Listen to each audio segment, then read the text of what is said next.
It's Motzie. Just letting you know that there are still 13 slots for the Winter Market art and sticker sheet delivery. Just a reminder that this is a limited run print, which means we're not reprinting it, so this is the last time you can get your hands on this print. I'm also including some adorable handwritten messages for some of these. Some people asked for some doodles, which is really great. It's been really fun doodling Mary and Donna and all that. So if you still want some Hainai art, stickers, and a little doodle or a little message, hand-drawn or handwritten by me, go to coffee.com/Hainaipod/shop and pre-order the art print and sticker sheet today. It also comes with a digital thank you card. Another announcement, I'm going to be at TCAF, the Toronto Comics Arts Festival. I'm going to be there selling my Monster Lover comics, as well as some monster keychains, pins, a lot of really cool merch, some spicy art, and I'll be doing something special for Hainai listeners. If someone comes by and they already listen to Hainai, or they plan to listen to Hainai and follow our podcast, I'll be writing their names in bye-bye-in on the spot. So whether you're a monster lover, a Filipino horror fan, a Filipino folklore fan, or someone who loves queer stories and art and wants to celebrate Pride with fantastic comic book artists and writers in Toronto, come on over to the Toronto Comics Arts Festival at the Mattamy Athletic Centre on June 7 and 8, and follow TCAF, TCAF for more news and updates. Entrance is totally free. We'd like to give a special shout out to the following people for making this episode and the rest of Act 3 possible. Louis, Malaya, Reg, Daniel Athern, Osterkim, Vanna, Finch, Dr. Dan Venning, Sleepless Berry, Court, Rogue Canoe, John and Muna, Sadie, Zay the Great, Elliot Kane, and Trident. Thank you for your support. Maraming salamat.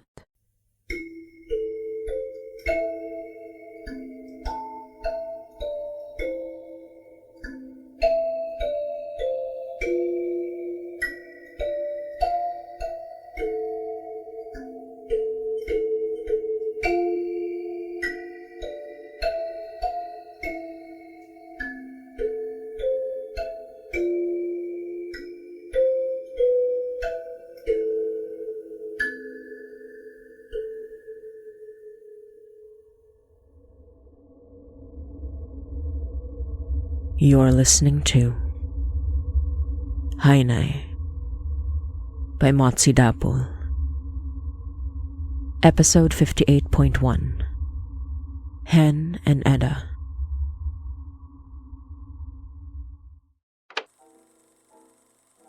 The first time they'd spoken was not in person, though Henry Wallace Donner remembered it well. He received a letter at his father's old practice, where he routed professional correspondences to, once he began to have a significant career in writing. His father was half proud when he started. He still kept badgering his son to go into a more respectable profession, but he seemed to understand that his writing wasn't simply a passing fancy when he began to get accepted into fairly well-known local publications and even get offers unprompted for paid work.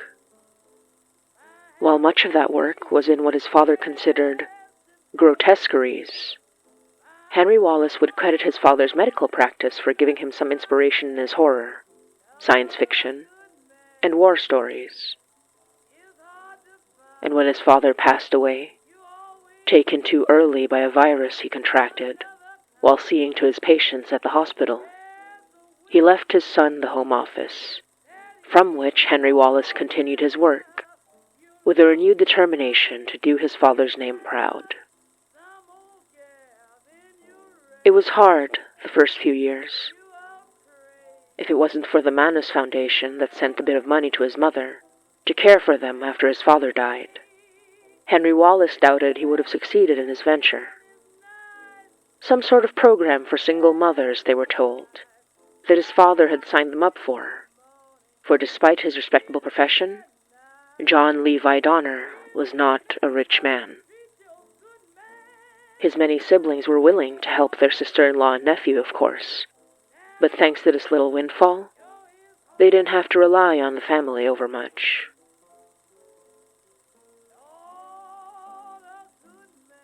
The day he received a letter from Eda Clearwater, he'd already made somewhat of a name for himself, but he'd never written for comics before, and the thought excited him to no end. He was a fan of Clearwater's works, whose art was evocative, grotesque, striking, and sometimes a little bit silly, but always, always beautiful. It wasn't hard to find the artist in the Yellow Pages, and Henry Wallace got on the phone and got Clearwater on a call before day's end. Clearwater seemed startled to hear his voice on the phone, responding in shy, quiet tones, which at first Henry Wallace took to be a lack of enthusiasm by his unexpected call.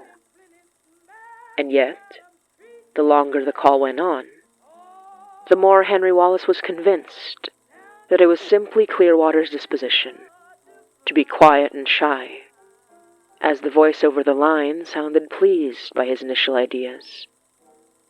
And by the end of it, they'd spent hours chatting in an engaged back and forth between creative peers.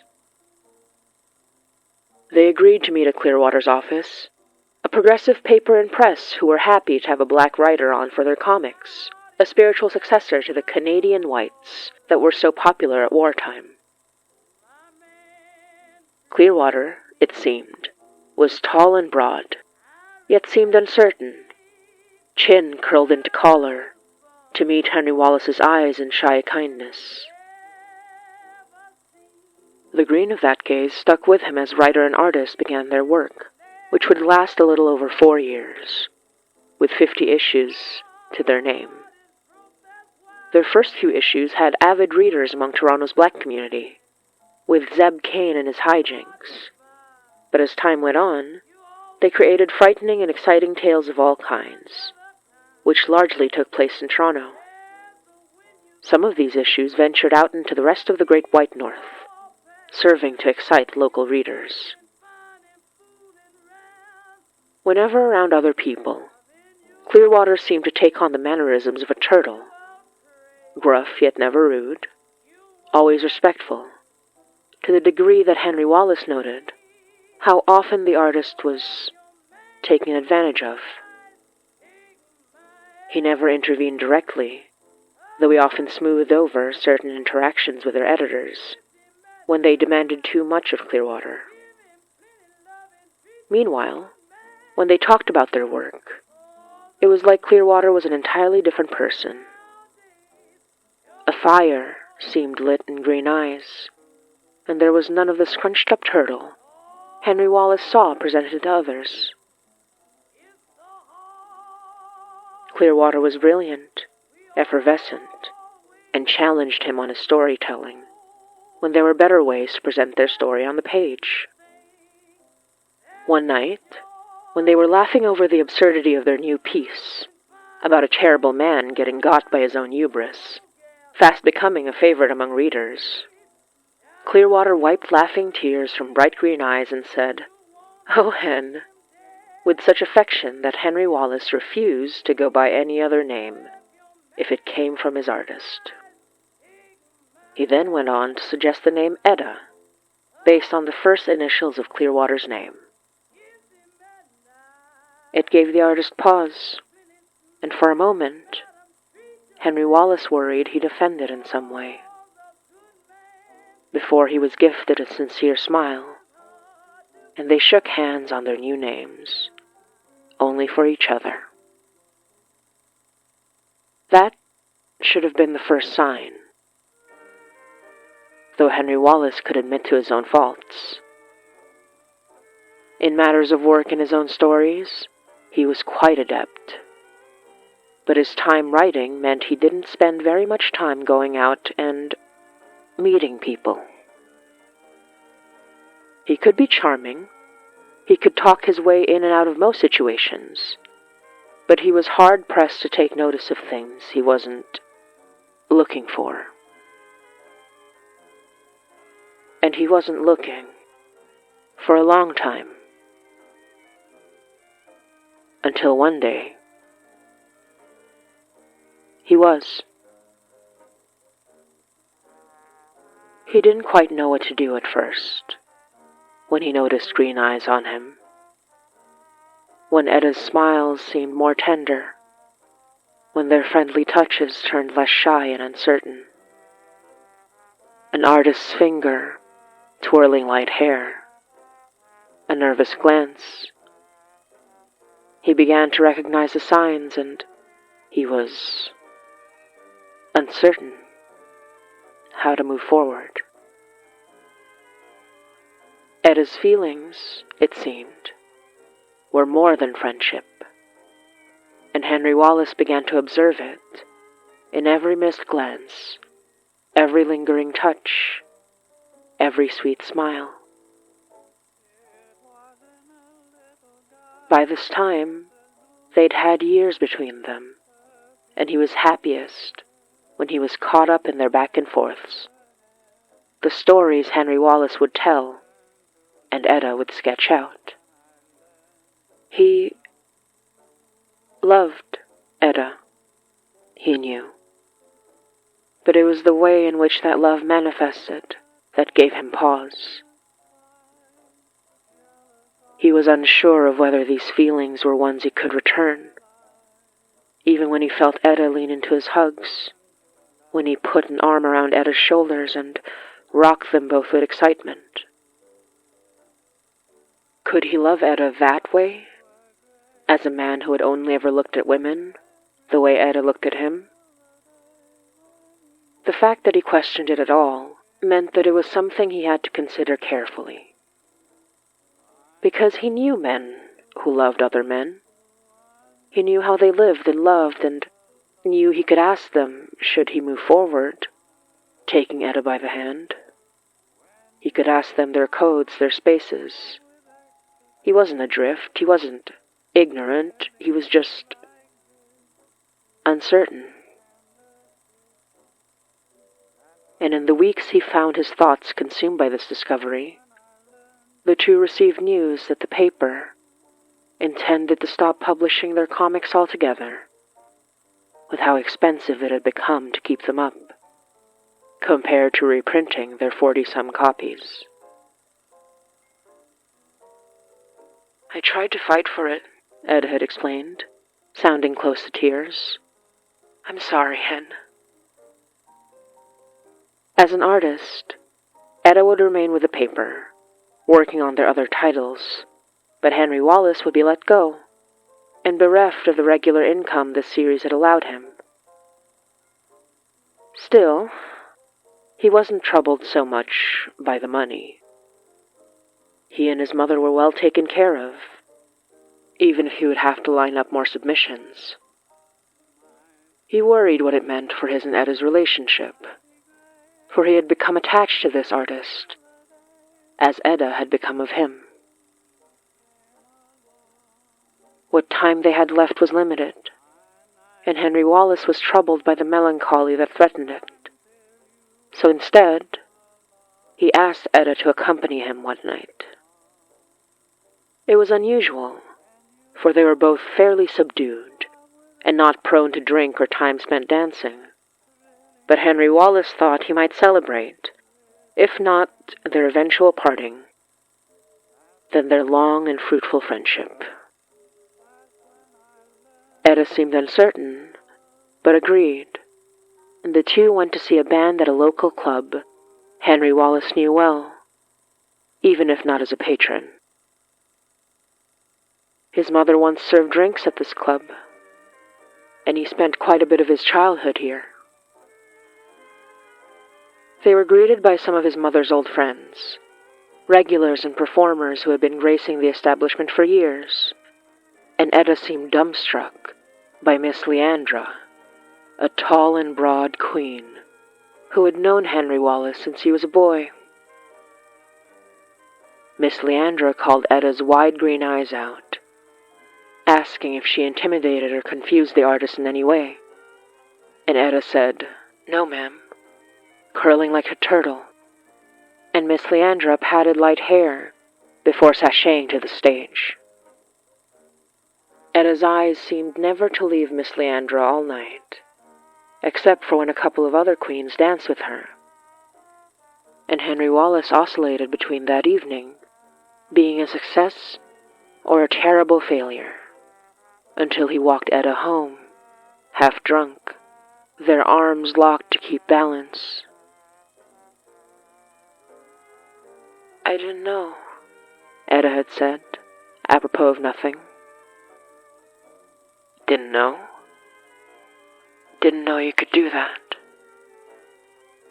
He still didn't quite understand at first.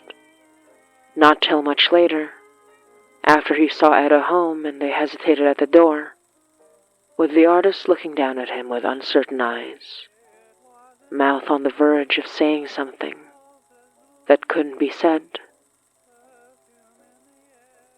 Henry Wallace found himself watching that mouth, waiting, leaning, until Eda pulled away with a quick goodnight, leaving him alone under buzzing lamplight. They were nearing their end date, and Eda seemed quieter, more distracted.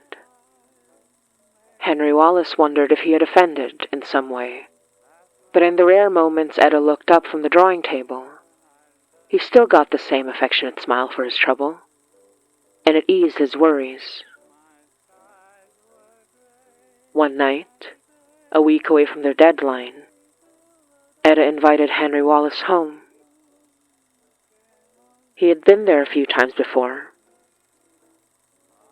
Eda lived simply, in a fairly utilitarian apartment with bedroom doors shut, and a drab little living room, colored only by a shelf full of magazines and comics. Just like Eda, who dressed like the least interesting bank clerk, but somehow brought colorful and terrifying works of art to life with the stroke of an artist's pen. Like someone who seemed afraid to let color bleed into their day-to-day, lest even more judging eyes turn to look at one so tall and shy. When Henry Wallace came, he brought a box of chocolates with him, if only to share. He thought to bring flowers too, but didn't know if he could make that leap. He worried that, even with the feelings, he would insult Eda in some way.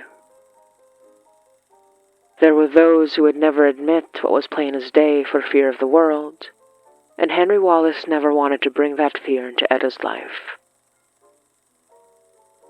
Still, even as he walked in, Henry Wallace noticed how uncertain Eda seemed, how fearful, even.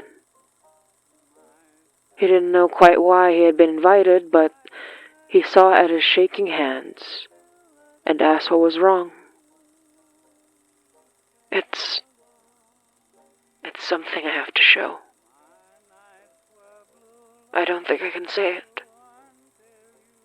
And Eda retreated to the bedroom, while Henry Wallace nursed his beverage, worried for his friend but wondering if he'd misjudged. Wondering if Eda would finally confess these soft feelings for which Henry Wallace, shamed as he was, had no answer. But when the bedroom door finally creaked open, Henry Wallace realized that he had no clue. No clue at all. For before him stood Eda, wearing a lovely blue dress, blushing from cheeks to chest. The dress didn't fit quite right, but it was in the right size, and couldn't have belonged to another.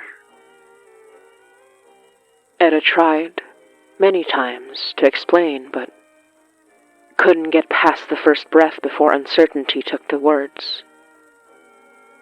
The artist looked on the verge of tears by the fourth attempt, and Henry Wallace stood up, coming over and silently asking permission to touch. Eda nodded, and he began gently tugging at the skirt, the body, to make sure it fit as well as it could, smoothing down the sides with gentle hands. A quiet and intimate moment, while Eda's breath seemed to slow, pulse calming under his touch. They sat together at the couch, with Eda sitting like a proper lady, skirt set to keep from wrinkling.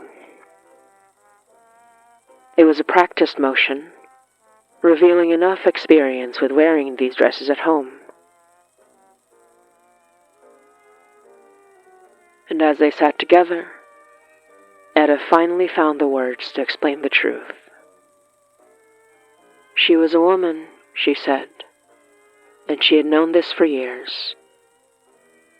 It was a secret she had since she was a child, dressing up in the living room and sneaking her mother's makeup. She loved those moments as much as she feared their discovery. Only in her own home did she feel safe enough to live as she wished. But she had never told a soul. Until now. She had never seen another person as safe as home. Until she met him. She had had no intention of telling him a thing. Not until that night at the club. When she saw how he was with Miss Leandra. When she realized she wasn't so alone as she thought. That she wasn't just an anomaly. A strange thing like what they wrote about in their comics. He was safe too. He was safe, and Henry Wallace reached out and held her hand. It was bigger than his, and calloused and stained from her work. He laughed quietly at himself, like the world had just played him for a fool, and blessed him all at once. He kissed her knuckles and said, "I thought you would confess your feelings for me," smiling cheekily as her blush returned in full force. She tried to turn away, but he wouldn't let her, wrapping an arm around bare shoulders and rocking them as he laughed, saying he brought her chocolates, wishing he brought her flowers too. And he said, taking both hands in his, without a single bit of uncertainty left in him, "I love you, Eda." And that just about made her burst into tears.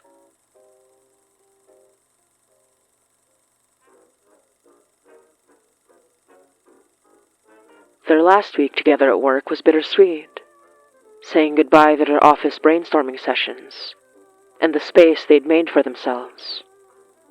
But now they had Eda's home and his, and the new project to work on.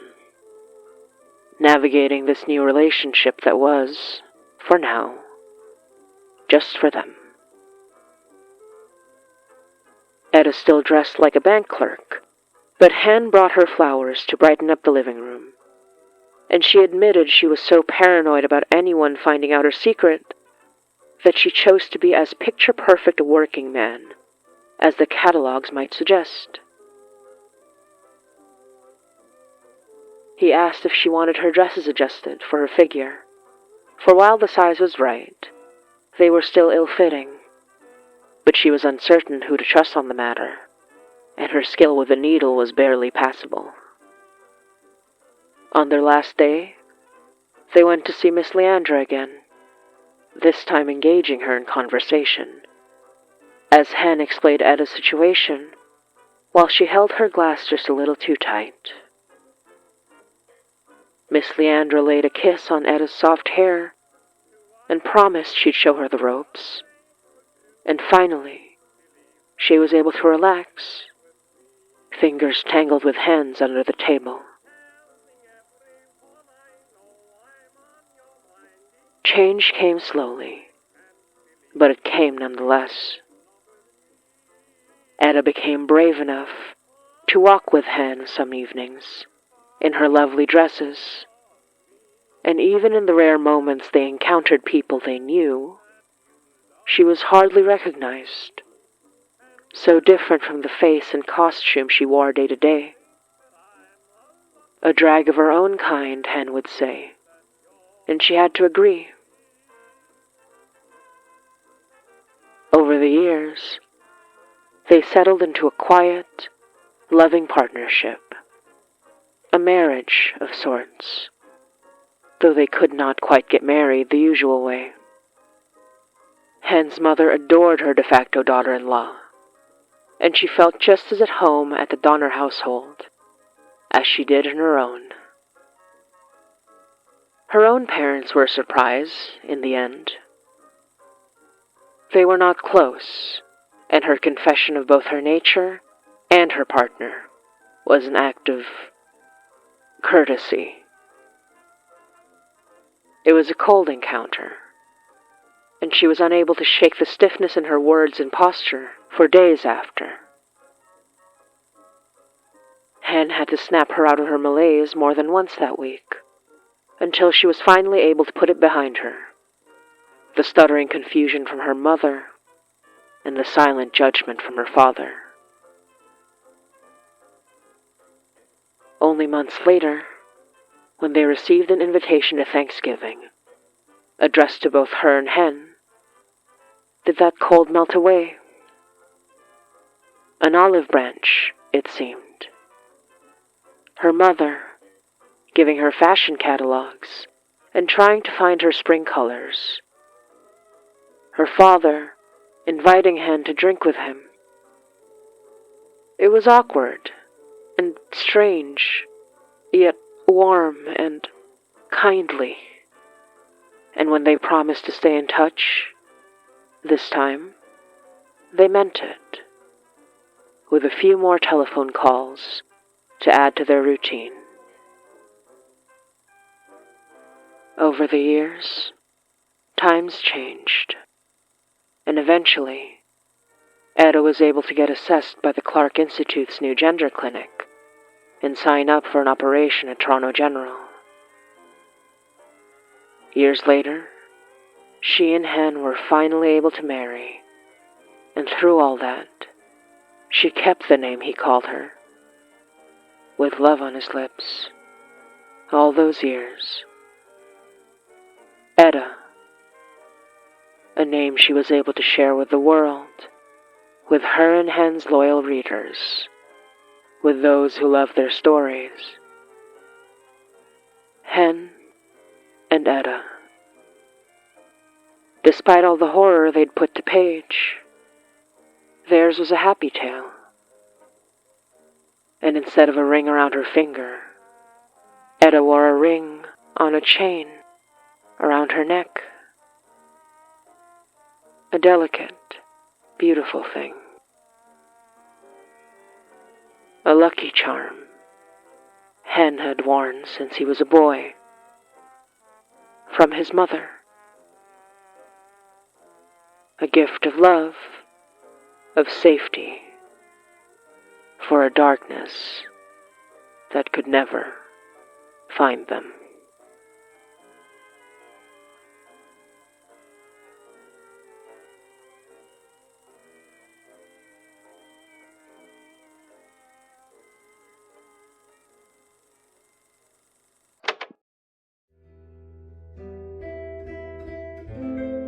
You're listening to Hen and Eda by Motzie Dapul.